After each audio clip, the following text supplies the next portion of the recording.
What would you do if your own brother traded you for grain? In 1878 Montana, a young pregnant woman is sent away from her family and handed to a grieving rancher just to pay off a debt. But when she steps onto the ranch, what she finds isn't what she feared. It's something far more complicated. Thank you so much for watching and for all your comments. Let me know at the end if you liked this story, and where you're watching from and why you're following this. Sarah Miller clutched her shawl tighter around her shoulders as the wagon rumbled along the dusty trail toward the Thompson Ranch. At 19, her life had taken an unimaginable turn. 5 months pregnant and traded by her own brother to settle. A debt, 2 sacks of grain, and the promise of more come harvest. The memory of James's cold eyes as he made the arrangement with Mr. Thompson still haunted her. "You'll have a roof over your head and food in your belly," James had said dismissively. "Better than starving with us." Thompson needs help with his kids since his wife passed. The vast Montana landscape stretched before her, beautiful yet intimidating in its vastness. The year was 1878, and opportunities for a young unmarried pregnant woman were virtually non-existent. When her sweetheart Michael had died in a mining accident 3 months ago, her world had crumbled. His promises of marriage died with him, leaving her alone with their unborn child and a family that viewed her as nothing but a burden. The wagon hit a rut, jolting Sarah from her thoughts. Mr. Thompson Robert glanced her way. "Sorry about that," he said, his voice gruff but not unkind. "Not much farther now." Sarah nodded silently. She'd barely spoken since leaving her family's homestead that morning. What was there to say? At 35, Robert Thompson was a successful rancher, with 3 children who needed looking after. His wife had died of fever the previous winter, and the household had fallen into disarray. "I know this ain't ideal," Robert said, breaking the uncomfortable silence. "But I promise you'll be treated fairly. You'll have your own room meals. And I'll provide for your child too." "And what exactly do you expect in return, Mr. Thompson?" Sarah finally asked, her voice barely above a whisper. Robert's hands tightened on the reins. "I need help with my children. Mary's 12, Emma's 9, and little Thomas just turned 6. They need a woman's guidance. That's all." Sarah wasn't sure she believed him. Men always wanted something, but what choice did she have? "There it is," Robert said as they crested a hill. Below them sprawled the Thompson Ranch, a large 2-story house, a barn, stables, and several outbuildings. Cattle dotted the surrounding pastures. It was far grander than anything Sarah had ever known Dot as. They approached. 3 children emerged from the house. The oldest, Mary, stood protectively in front of her siblings, her expression wary. "Children," Robert called as he brought the wagon to a stop. "This is Miss Sarah. She'd be staying with us and helping around the house." Sarah felt their curious eyes taking in her condition. Mary's gaze was particularly penetrating, assessing. "Where will she sleep?" Mary asked directly. "In the guest room," Robert answered, helping Sarah down from the wagon. "I expect you all to be respectful and welcoming." Thomas, the youngest, stepped forward. "Can you bake cookies?" "Ma used to make the best cookies." The innocent question brought tears to Sarah's eyes. "I can try," she managed to say. Emma, the middle child, tugged at Sarah's skirt. "Is there really a baby in there?" Sarah placed a protective hand over her swollen belly. "Yes, there is." "Will it be our brother or sister?" Emma pressed Dot before Sarah could answer. Robert intervened. "Emma, that's enough questions for now. Let Miss Sarah get settled." Mary remained silent, her eyes never leaving Sarah's face. There was something in the girl's expression, not quite hostility, but a challenge. Inside, the house was spacious but showed clear signs of neglect. Dishes were piled in the kitchen sink. Laundry sat in baskets waiting to be folded, and dust had gathered on the furniture. Sarah understood immediately why Robert had been so eager to bring a woman into his home. "I'll show you to your room," Mary finally spoke, her voice carrying authority beyond her years. "Follow me." As they climbed the stairs, Sarah felt the weight of her new reality settling on her shoulders. This was to be her life now, caring for another man's children in exchange for shelter for herself and her unborn child. The guest room was simple but clean, with a comfortable-looking bed, a small dresser, and a window overlooking the ranch. Sarah set down her single bag of belongings and took a deep breath. "I know why you're here," Mary said suddenly, standing in the doorway. "Pa thinks we need a mother, but we don't. We've been managing fine." Sarah met the girl's challenging gaze. "I'm not trying to replace your mother, Mary. I just need a place to stay until ... She trailed off, uncertain how to explain her situation to a 12-year-old ... "until your baby comes." Mary finished for her. "And then what? Will you leave too?" The question held a deeper pain, and Sarah recognized the fear of abandonment in the girl's eyes. "I don't know what the future holds," Sarah answered honestly. "But for now I'm here, and I'll do my best to help you and your family." Mary seemed to consider this, then nodded slightly. "Supper's at 6. Pa expects everyone at the table." With that, she turned and left. Sarah sank onto the bed, one hand resting on her belly where her child moved restlessly. "We'll be okay," she whispered, trying to convince herself as much as her unborn baby. "We'll find a way to make this work." Outside her window, she watched as Robert unloaded the wagon. He moved with purpose and strength, directing the ranch hands who came to assist him. What kind of man traded grain for a pregnant woman? And more importantly, what kind of life awaited her in this strange new home? 2 weeks had passed since Sarah's arrival at the Thompson Ranch, and she had quickly fallen into a routine. Rising before dawn, she prepared breakfast for the family, tidied the house, washed laundry, and tended to the vegetable garden that had been neglected since Mrs. Thompson's passing. Despite her condition, Sarah worked tirelessly, determined to earn her keep. The physical labor was exhausting, but it helped keep her mind off her uncertain future. The children were gradually warming to her presence. Thomas followed her like a shadow, and Emma eagerly helped with simple tasks. Mary remained distant, but had stopped making openly challenging remarks. Robert himself was rarely in the house, spending long days working the ranch with his men. When their paths did cross, he was unfailingly polite but reserved. They shared few words beyond the necessities of household management. One evening, as Sarah kneaded bread dough in the kitchen, she heard the door open and turned to find Robert standing there, hat in hand. "Miss Sarah," he began awkwardly, "I wanted to check if you're finding everything to your satisfaction." Sarah wiped flour from her hands. "Yes, Mr. Thompson, the children have been adjusting well. And you, are you comfortable? Is there anything you need?" The question caught her off guard. No one had asked about her needs in a long time. "I'm fine," she replied automatically.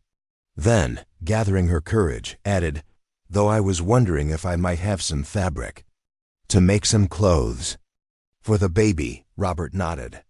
"Of course. I'll bring some from town on my next trip." He hesitated. "Dr. Bennett will be visiting the ranch next week to check on some of the livestock. I thought he might examine you as well." Sarah felt her cheeks flush. "That's considerate of you." An uncomfortable silence fell between them. "Your brother," Robert finally said. "He mentioned the father died?" Sarah's hands stilled on the dough.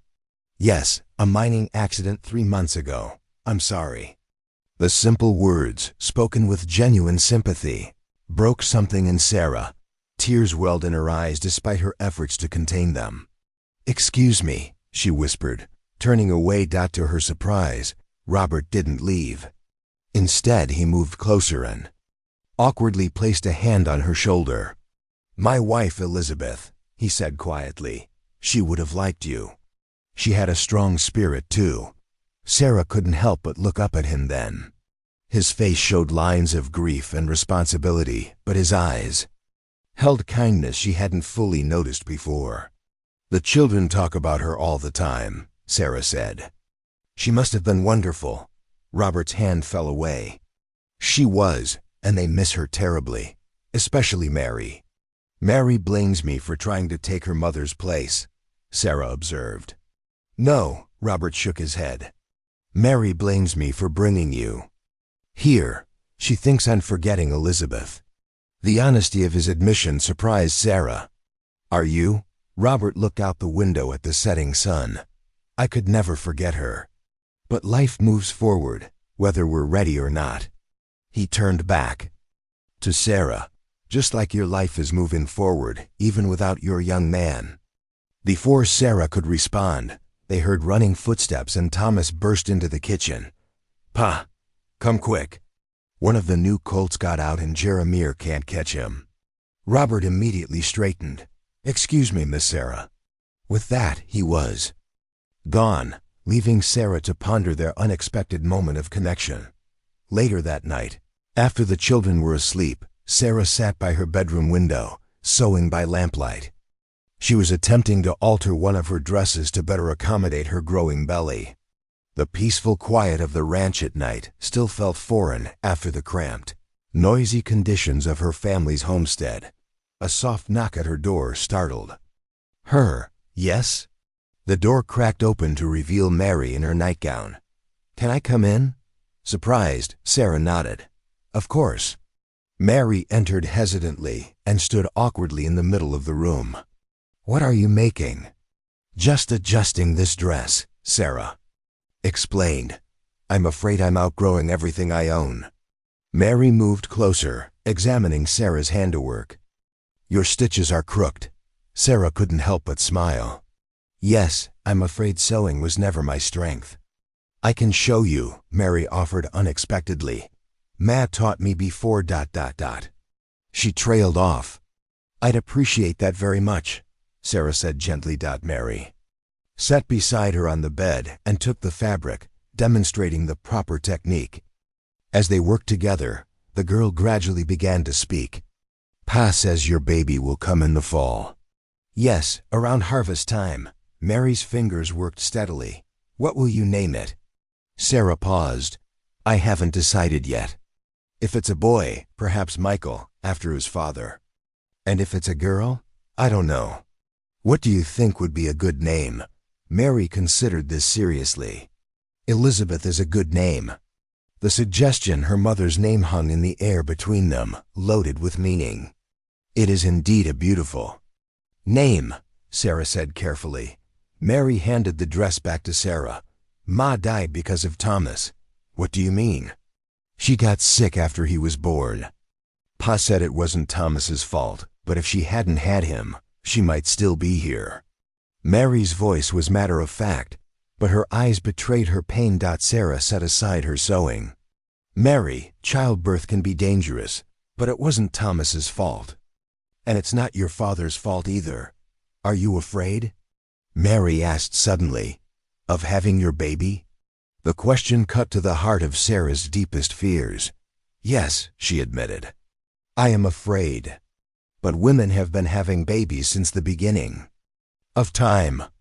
Most of us come through it just fine." Mary nodded, absorbing this. "I could help you when the time comes." "I helped with Thomas." The offer touched Sarah deeply. "I would be honored to have your help." For the first time, Mary smiled at her. Small, tentative smile, but genuine. "Good night, Miss Sarah." "Good night, Mary." After the girl left, Sarah placed a hand on her belly, feeling the baby's movements. Something had shifted tonight with Robert, with Mary. Perhaps there was a place for her here after all, at least for now. Outside, a lone wolf howled in the distance, and somewhere on the ranch, Robert Thompson was making his final rounds before turning in for the night. Their lives had become unexpectedly intertwined, bound together by circumstance and need. What that would mean for the future, Sarah couldn't yet say. August arrived with relentless heat that hung over the ranch like a wool blanket. Sarah's pregnancy had advanced to 7 months, making even simple tasks challenging in the summer heat. Despite Robert's insistence that she rest more, Sarah maintained her duties, though she had begun accepting help from Mary, who had become an unexpected ally. One particularly sweltering afternoon, Sarah was hanging laundry when she noticed a cloud of dust approaching the ranch. Shielding her eyes against the sun, she made out a wagon coming up the drive. "Mary," she called toward the house. "Someone's coming." Mary emerged onto the porch, wiping her hands on her apron. "It's Mrs. Lancaster and her daughter from the neighboring ranch," she identified. "They sometimes visit." Sarah smoothed her hair and dressed self-consciously, aware of how her condition was now unmistakable. She hadn't met any of the neighbors yet and dreaded the inevitable judgment. The wagon pulled up, and a well-dressed woman in her 40s descended, followed by a pretty young woman of about 20. "Mary Thompson, how you've grown!" Mrs. Lancaster exclaimed. Her gaze then fell on Sarah, and her expression shifted to one of polite curiosity. Mary stepped forward. "Mrs. Lancaster, Miss Catherine, this is Miss Sarah Miller. She's helping us with the house and children." Mrs. Lancaster's eyes took in Sarah's pregnant state, but her smile remained fixed. "How nice to meet you, Miss Miller. I'm Beatrice Lancaster, and this is my daughter Catherine." Catherine offered a genuine smile. "Hello, Miss Miller. Please, come inside," Sarah invited, her cheeks burning under their scrutiny. "I just made fresh lemonade."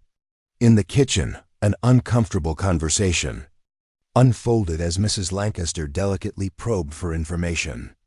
"So, Miss Miller, are you from Montana originally?" "Yes, ma'am. My family has a homestead about 30 miles east." "I see. And how did you come to work for Robert?" Before Sarah could formulate a response, Mary intervened. "Pa hired Miss Sarah because we needed help after May died. She's been teaching me to keep house properly." Sarah shot Mary a grateful look. "Well," Mrs. Lancaster continued, "Robert has been alone too long. The children need a woman's influence." She glanced meaningfully at Sarah's belly. "Though I admit, this is an unconventional arrangement." "Mother," Catherine admonished quietly. Mrs. Lancaster waved dismissively. "I'm merely stating what everyone will think, dear. Better to address it directly." She turned back to Sarah. "I assume there was a husband?" Sarah stiffened. "We were to be married. He died in a mining accident." "How tragic," Mrs. Lancaster murmured, though her tone suggested skepticism. The conversation mercifully shifted when Thomas and Emma burst into the kitchen, providing a distraction. After the visitors departed an hour later, Sarah sank into a chair, emotionally drained. "Don't mind Mrs. Lancaster," Mary said, sitting beside her. "She gossips about everyone." "She's right, though," Sarah sighed. "People will talk."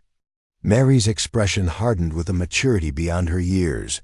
"Let them talk. You're helping us, and that's what matters." That evening, as Sarah served dinner, she felt Robert watching her. After the children went to bed, he asked her to join him on the porch. "Mrs. Lancaster paid a visit today," he stated. "Yes," Sarah confirmed, wondering how much he knew of the conversation. "I should have warned you. Beatrice means well, but she single quotes s ... quotes." He searched for the right word. "Concerned about propriety?" Sarah supplied. Robert's mouth quirked in a half-smile. "That's a kind way to put it." He leaned against the porch railing. "She came by the north pasture afterward. Suggested I should either find you a husband or send you away before your condition causes a scandal." Sarah's heart sank. "I see. She had a suggestion for the husband part, too. Let me guess, her widowed brother-in-law who visited last spring?" Robert looked surprised. "How did you know?" "Mrs. Lancaster mentioned him several times today. Apparently, he has a successful timber business in Oregon." "And would you be interested in such an arrangement?" Robert asked, his voice carefully neutral. Sarah considered the question. "A marriage of convenience with a stranger in Oregon?" She shook her head. "I've had enough of being traded like cattle, Mr. Thompson." Robert winced at her words. Sarah, I never meant. I know, she interrupted. But that's what happened, isn't it? My brother traded me for grain. It wasn't like that, Robert insisted. Your brother approached me, said you needed a safe place. The grain was his idea to maintain his pride, I think. This revelation startled Sarah. James said it was your idea. Robert shook his head. No. He came to me after your parents said you had to leave. Said a pregnant unmarried sister would ruin your younger sister's chances for decent marriages. Tears welled in Sarah's eyes. So they didn't even want the grain? They just wanted me gone? Robert moved closer, his expression pained. I'm sorry, I thought you knew. I was a fool to think they cared at all, Sarah whispered. Without thinking. Robert reached out and took her hand. You have people who care now. The children adore you. Sarah looked up at him, suddenly aware of how close they were standing. And you, Mr. Thompson? Where do I stand with you? The question hung between them, charged with unspoken possibilities. Robert's eyes moved to her lips, then back to her eyes. You should call me Robert, he said softly. And you stand wherever you choose to stand, Sarah. I won't make decisions for you like others have. Before she could respond, a crash came from inside the house, followed by Thomas's wail. The moment broken, they rushed inside to find Thomas.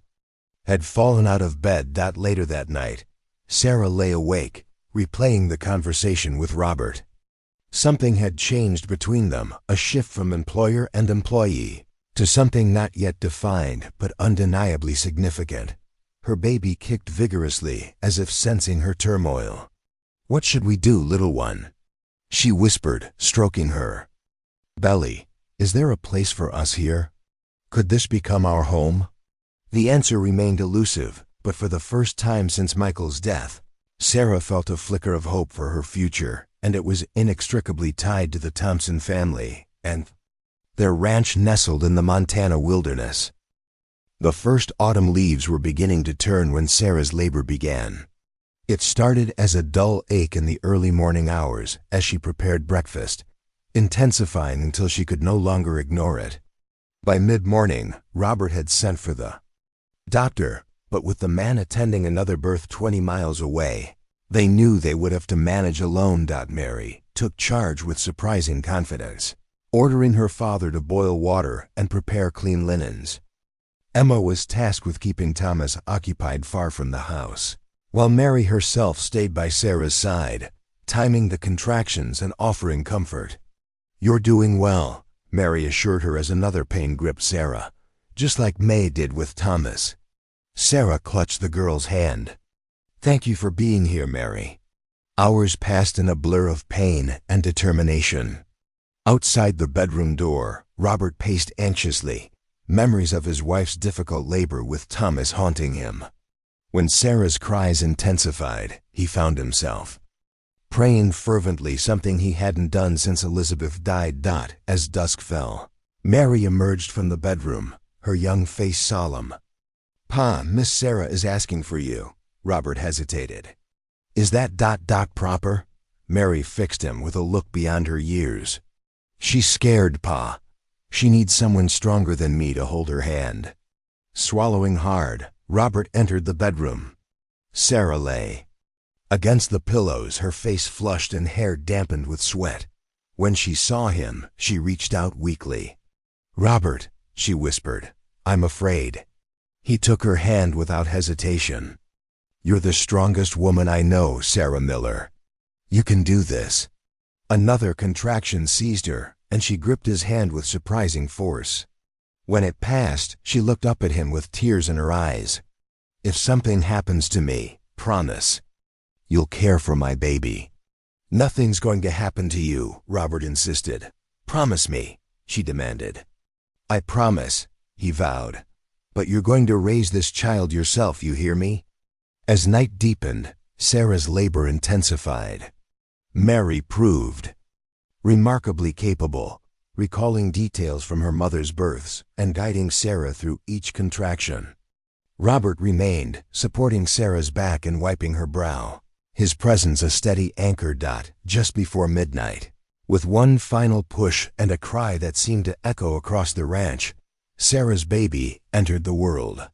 Mary caught the infant with steady hands. "It's a girl," she announced as the baby's angry wail filled the room. Robert watched in awe as Mary expertly cleared the baby's mouth and wrapped her in a clean blanket before placing her in Sarah's trembling arms.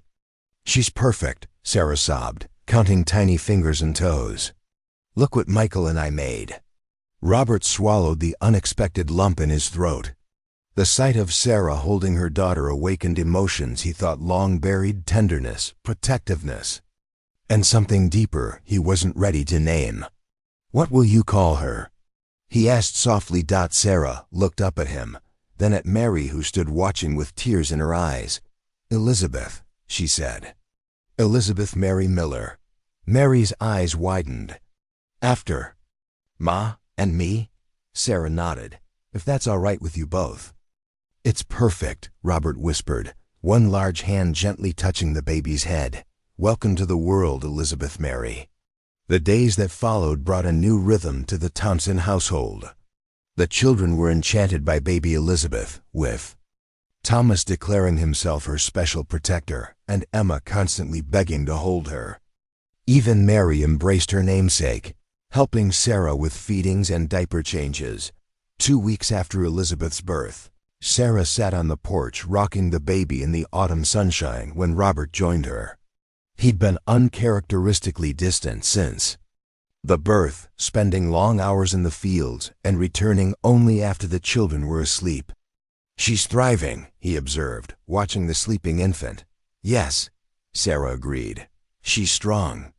An awkward silence fell between them. "I've been thinking," Robert finally said. "Winter's coming.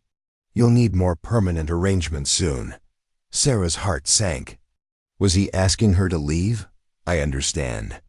"No, I don't think you do," Robert said, turning to face her fully. "Sarah, these past months, having you here, it's been like having light return to this house." She looked up at him, hardly daring to hope. "The children adore you," he continued. "And He paused, struggling with words. "I find myself thinking of you as more than just someone who helps with the house and children." "Robert," Sarah began, but he held up a hand. "Please let me finish. I know your heart belonged to Michael, and I respect that. My heart belonged to Elizabeth, but maybe—" He took a deep breath. "Maybe there's room in our hearts for something new, something different, but no less real." Sarah felt tears gathering. "What are you saying?" Robert knelt beside her chair, his weathered hands taking hers carefully, mindful of the baby in her arms. "I'm saying I want you to stay, Sarah, not as help, but as my wife, as a mother to all our children." He glanced at baby Elizabeth. "I love her as my own, I swear it." "The neighbors will talk," Sarah whispered. "They'll say you only married me because—" "Let them talk," Robert interrupted. "We know the truth. This isn't about convenience or propriety. It's about what's in here." He placed his hand over his heart. Sarah looked down at her daughter, then at this man who had shown her kindness when the world had turned its back. It wasn't the passionate love she'd felt for Michael. It was something steadier, built on respect and shared purpose. "The children should have a say," she said finally. Robert smiled. "They already do. It was Mary's idea that I ask you." Sarah's eyes widened. "Mary?" "She said we were being silly dancing around each other, and someone needed to take the bull by the horns." Her words, not mine. A laugh bubbled from Sarah's lips, the first real laugh since Elizabeth's birth. "She's definitely your daughter." "So, Sarah Miller," Robert said, his eyes hopeful, "will you make this arrangement permanent? Will you become Sarah Thompson and make this family whole again?" Sarah looked past him to where the ranch stretched toward the mountains, this place that had become home in ways her family's homestead never had. "Yes," she said simply. "Yes, I will." As if in approval, baby Elizabeth opened her eyes and neighed. A soft cooing sound. From the doorway came a poorly suppressed squeal of delight. Emma, no doubt. With Mary and Thomas listening nearby, Robert leaned forward and placed a gentle kiss on Sarah's forehead, then one on Elizabeth's tiny hand. It wasn't the future Sarah had imagined for herself when she'd arrived at the Thompson Ranch nearly 5 months ago, pregnant and afraid. But as the autumn sun warmed her face and Robert's steady presence warmed her heart, she knew that sometimes life's most unexpected turns led to the most beautiful destinations.